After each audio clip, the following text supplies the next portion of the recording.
gangsters on the junkyard. No, we are stun mines full of jungles, but I feel your heartbeat.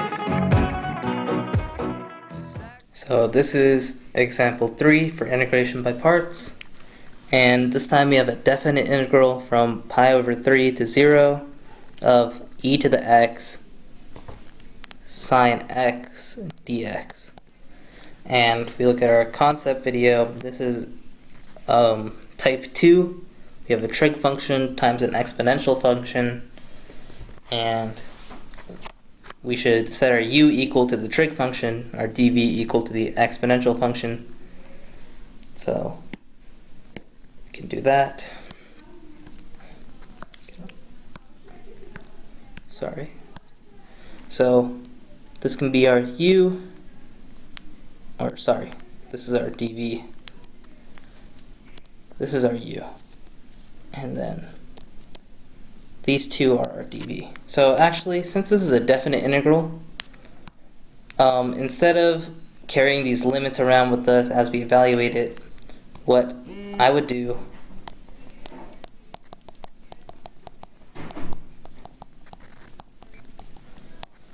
I would just first find the indefinite integral of this whole thing, and then evaluate at limits.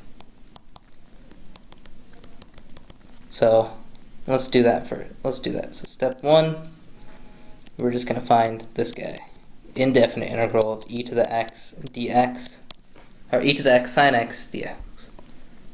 And I'm actually going to write this like that. So this is our u, this is our dv, and as I said in the concept video, we're going to have to repeat this until we see the original, and you'll see what I mean when I say that. So this is always going to be the case when we have an exponential function and a trig function multiplied with each other. So u is sine x, dv is e to the x dx, derivative of sine is cosine x, and we're going to have a dx because it's du, and the integral of e to the x is just e to the x. So hope that goes without saying. So this is going to be equal to uv minus the integral of v du,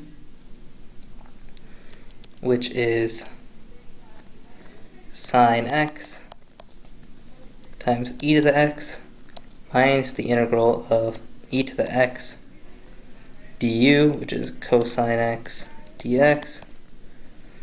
And as you can see, we have to do integration by parts again on this guy. So I'll write this like e to the x sine x minus, we'll put the cosine up front for now, just to make this next step easier. So now we need another u. We'll call this u2, and we'll call this dv. And we don't really need to call it dv2 because it's actually the same as our dv from before. So that'll actually make things a little easier. u2 is cosine x, du2 is negative sine x dx, and dv being e to the x dx, v will just be e to the x. Again, it's pretty much the same thing as here. And sorry, I've got the x and the d there. So our whole integral sine x e to the x dx, and it's important to keep writing this here, because what's going to happen is we're going to keep doing integration by parts, and we're going to keep getting, we started with e to the x times sine x, we differentiated those two pretty much, we got e to the x cosine x, and once we differentiate again, or integrate again, we're going to get e to the x sine x. And that's what I meant when I said we're going to repeat until we see the original. Once we see e to the x sine x, we can do a little trick to find out what it's equal to. So I'm going to write that down again. And if what I'm saying doesn't make sense now, just wait and you'll see what I mean. So this is going to be u2 v minus the integral of v du2, because our initial integral here was u2 dv.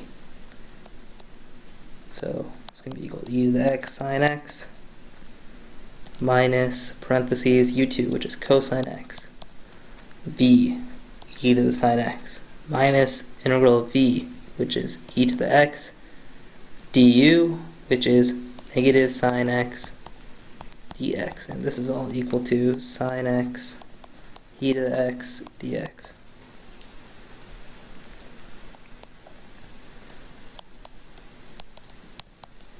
And we can distribute this negative, yeah, we can do that. So we have minus, and I'll write this as e to the x cosine x. And this would be a plus minus e to the x sine x dx. We can pull this negative out real quick.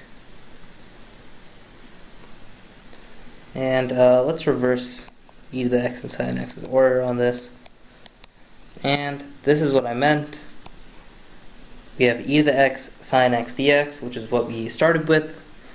And once we integrated by parts twice, we got e to the x sine x within our expression. So we see it on both sides. And now it's just algebra.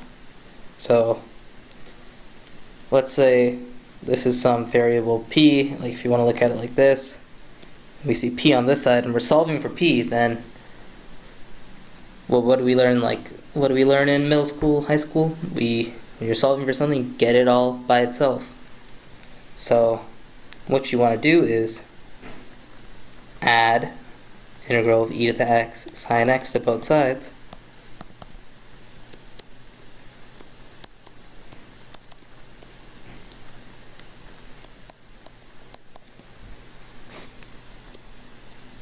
These will subtract each other, or cancel each other out, and we'll have 2 e to the x sine x dx's on this side.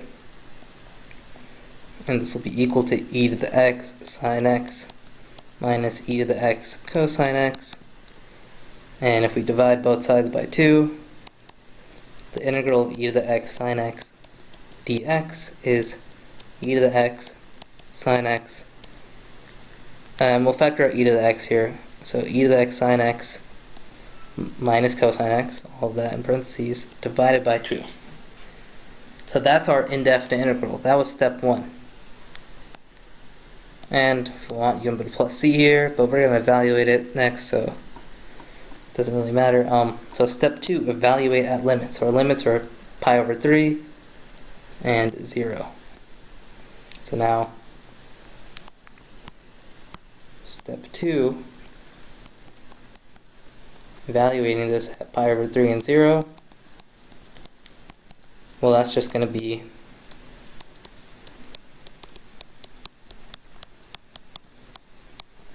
this at pi over 3 and subtracted by that at 0. So we're going to have e to the pi over 3 times sine pi over 3 minus cosine pi over 3 over 2 minus e to the 0 sine 0 minus cosine 0 all over 2. And e to the pi over 3 is just e to the pi over 3. Sine pi over 3 is root 3 over 2. Cosine pi over 3 is just 1/2. E to the 0 is just 1. Sine 0 is 0. Cosine 0 is 1. So this is minus 1/2. And we can pull the 1/2s here down.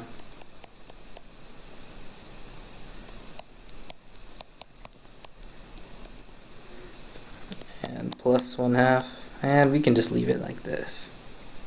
Looks clean to me. So that's that. That's how you do this. So for these for these trig functions times exponentials, we're gonna have to usually do integration by parts twice, as our sine turns into a cosine and back to another sine. Then we'll have our original integral expression on both sides of the equation, and then we can use algebra to solve for it. And then for definite integrals, it's easiest for integration by parts problems to just evaluate the indefinite integral and then plug in the limits, so we don't need to carry the limits around throughout the problem. And yeah, that's integration by parts example 3. And we were bound to the city life, flashlights when we're falling into that night. Focused on what you feel just when you were caught. So this is integration by parts example 4, and we're trying to find the definite integral from e to 1 of ln x squared dx. So this will probably fall into our third class of integration by parts problems. I would say like strange functions that you can't really integrate, like ln x squared. We actually had this problem right here. So we set our u equal to the strange function, and our dv is going to be equal to dx. So let's see how that goes. So since we don't know how to integrate this, this is not going to be our dv. So this is going to be our u, and this is going to be our dx, or our dv, sorry. So first thing I'd want to do is simplify this a little bit. If you remember your ln rules, you can, if something's to a power in here, you can actually pull out the power to the front. So this would be 2 ln x. Kind of follows from the idea if things are being multiplied inside of a log function, you can just add them.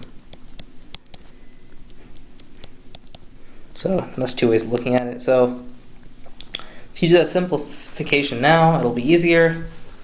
But I realize some of you might not catch that, so we'll do it without that simplification, just to show you that this procedure will work whether or not you know how to simplify it. So like I said before with definite integrals, I just want to do the indefinite first and then evaluate the limits. So we'll do it like that. This is our u, this is our dv. U equals ln x squared, dv equals dx. Now to differentiate, to get du, we use a chain rule. Derivative of ln is just 1 over whatever's inside the ln. Then we take the derivative of that, throw our dx out there. Our v is just going to be x, because dv is dx. And our integral is going to be the integral of it's going to be equal to u times v minus the integral of v du. U is ln x squared, and our v is just x. And this is going to be minus the integral of v, which is x, du, 1 over x squared times 2x dx. And let's simplify this. We'll pull this x out to the front, just looks nicer. And we'll combine these x's, and you can see these x squareds actually cancel.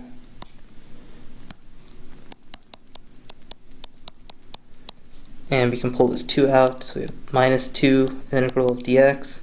That's just going to be x.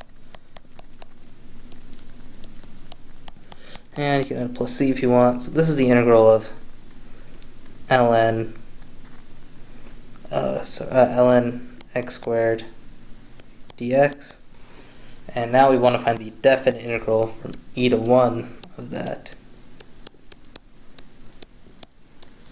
So we're just going to take this whole thing, do it from e to 1. It's going to be e times ln e squared minus 2e all of that's going to be minus 1 times ln 1 squared minus 2, and ln of e squared is just 2, because ln function is just asking what power you take e to get what's inside. Well, if you want to get from e to e squared, you just take it to the second power.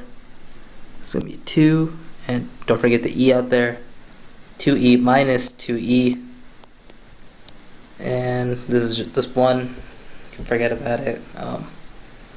Ln of 1 squared is ln of 1, ln of 1 is just 0, minus 2, these two e's cancel, and these negative signs combine, and we're left with 2. So that is integration by parts, example 4.